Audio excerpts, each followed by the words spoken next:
Hey YouTube, so Art Cheat here. I thought I'd say hello, make a little introductory video to my new channel. It's going to be all things sort of art. I'm a professional tattoo artist by trade, professional artist also, do a lot of other things, sculpting, stuff like that. But what I thought to show you today is how I come up with tattoo designs. I'm a custom artist, so I don't copy other people's works. I don't like to copy the designs and stuff. I like to try and come up with something original. But a lot of the times that is using existing designs and work and then tweaking them, changing them, doing bits and bats to them. So what I'm going to do is I'm just going to go through how I come up with the design. So I had a client come in earlier and he wants a Day of the Dead, a Katarina and a Rose. An original one. I have to excuse the audio if we do hear people in the background because I'm actually at the tattoo studio while I'm doing this. So I've got nothing preloaded. I'm just going to go through what I do and what I would do. Anyway, I do this daily, so let's see what's what. So straight away, normally I'll just use Pinterest as for my references.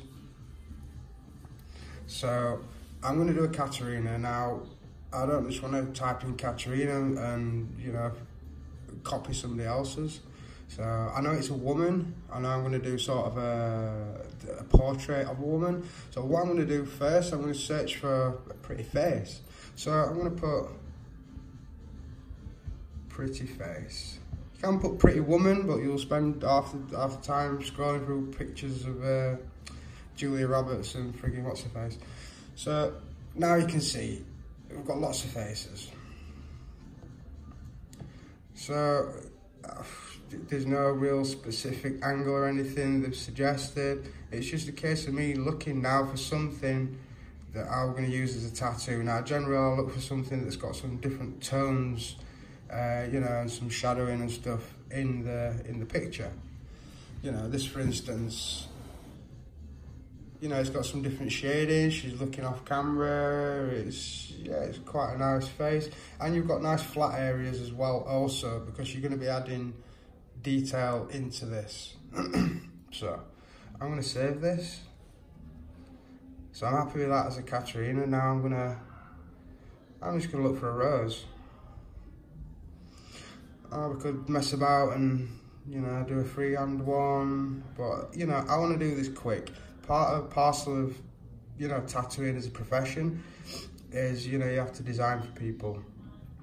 Don't get me wrong, if I'm going to charge a lot of money for a design, I'm going to spend more time over the design process. So I may even do some freehand work. I'll maybe even add some colour and shading to the design.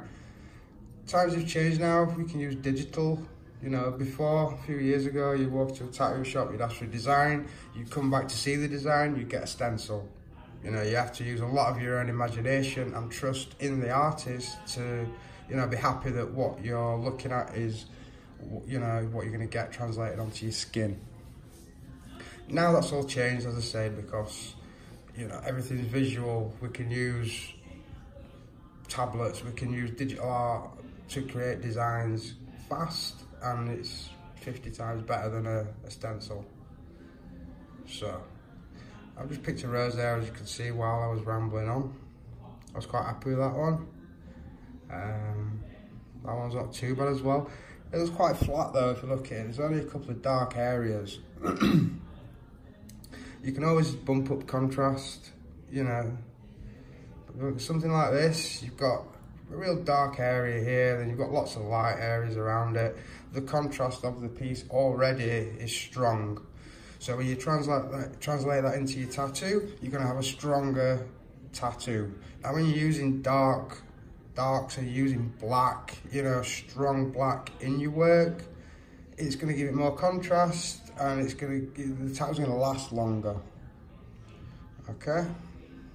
So I think that's the one I actually just picked. I'm not going to spend a whole lot of time. As I said, normally I'd have already picked by now. So, alright, I've got a few roses and I've got the face that I want to do. So now I'm going to use a drawing program. I use Procreate on an iPad, and this is sort of it. So now what I'll do is I'll just import the pictures that I've picked.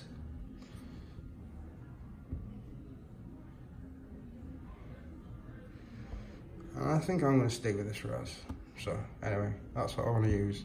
So now it's a case of making her face the focal point. So I'm going to blow her up.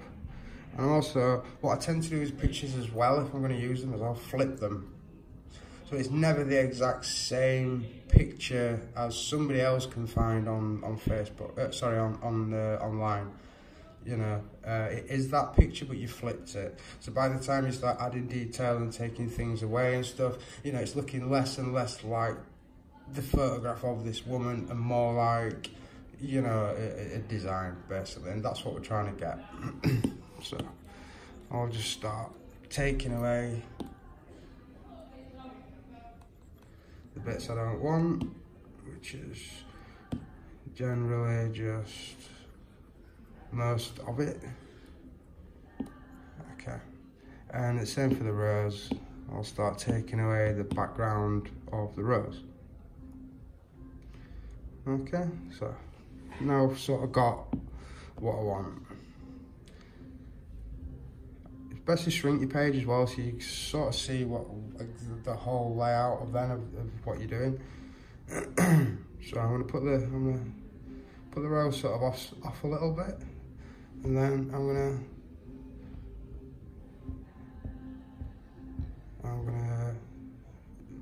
blow her face up slightly. So her hair this side's gonna come this side, and I don't know, maybe we'll have some cool shading or some smoke effects going up this side. That's gonna leave the tattoo open and easier to add on to. Yeah, so what I'm gonna do now is I'm gonna knock out the color.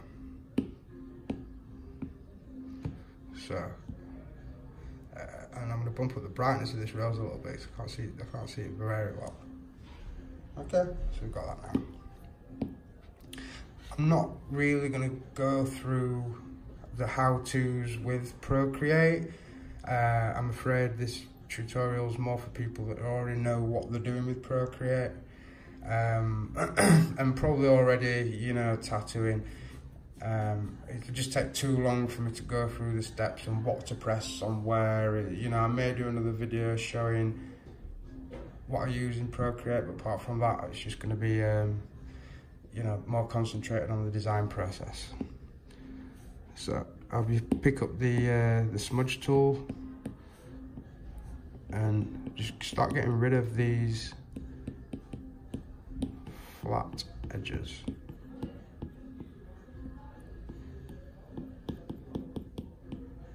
Okay, I'm just gonna remember this is the hair layer is underneath the rose, so I'm never gonna go and mess up the rose doing this. So anyway, got rid of some of this.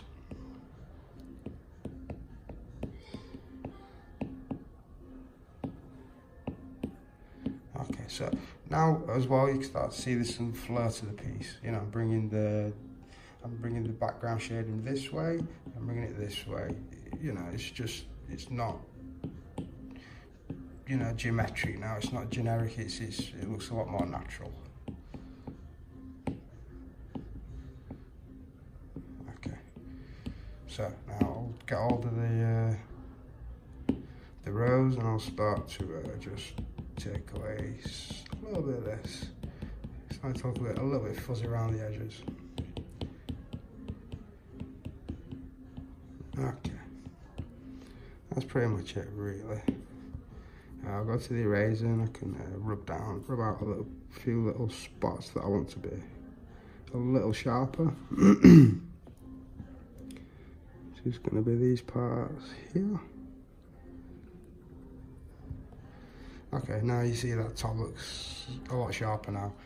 You've got the definition of the contrast between the rose and a nice sharp edge for the black for the face. Okay, so now it's time to concentrate on the face and turning her into a Katrina. And I'm going to add some highlights and stuff into her hair. Yeah, and just add the makeup. So I'm going to create a new layer. And it's just time to sketch all these things on now. So, you know.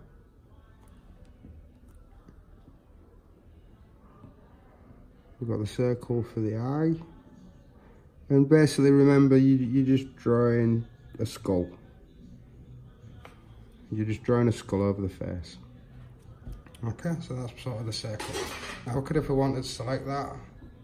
3 fingers, swipe down and copy and paste it. And then just sort of get it over to this one.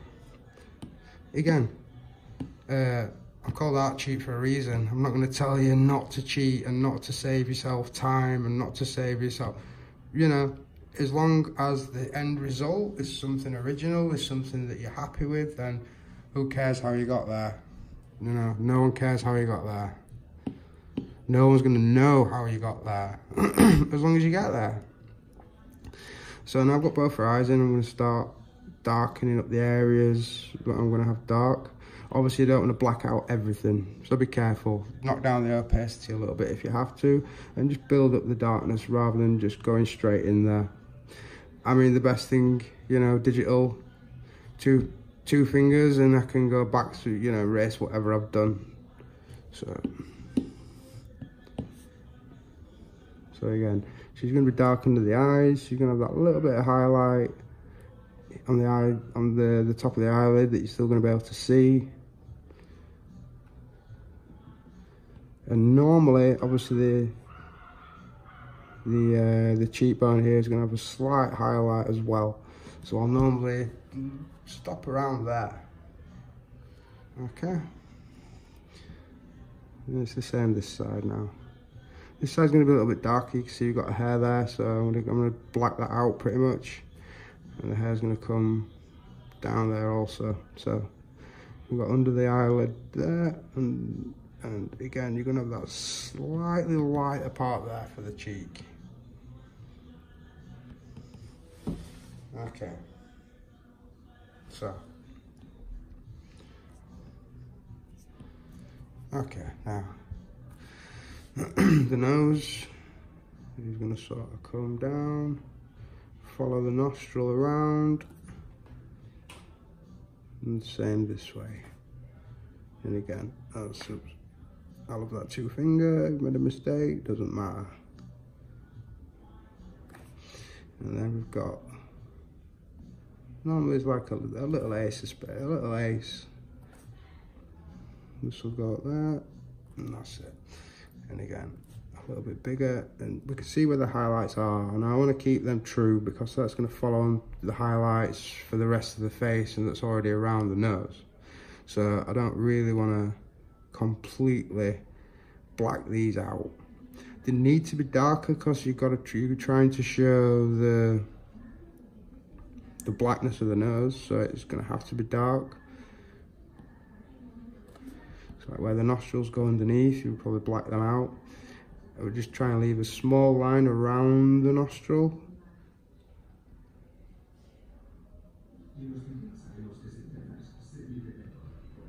Okay, and you can sort of see now, it's just starting to take shape. If anything looks a little harsh, go into your smudge tool.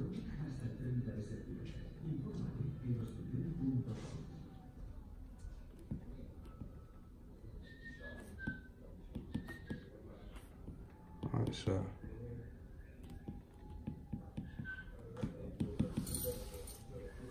you come? No? Yeah? Maybe. 2 minutes. A minute. Yeah. You put the light in my page? I think. Yeah. It's nice page, yeah? Yeah, man. Is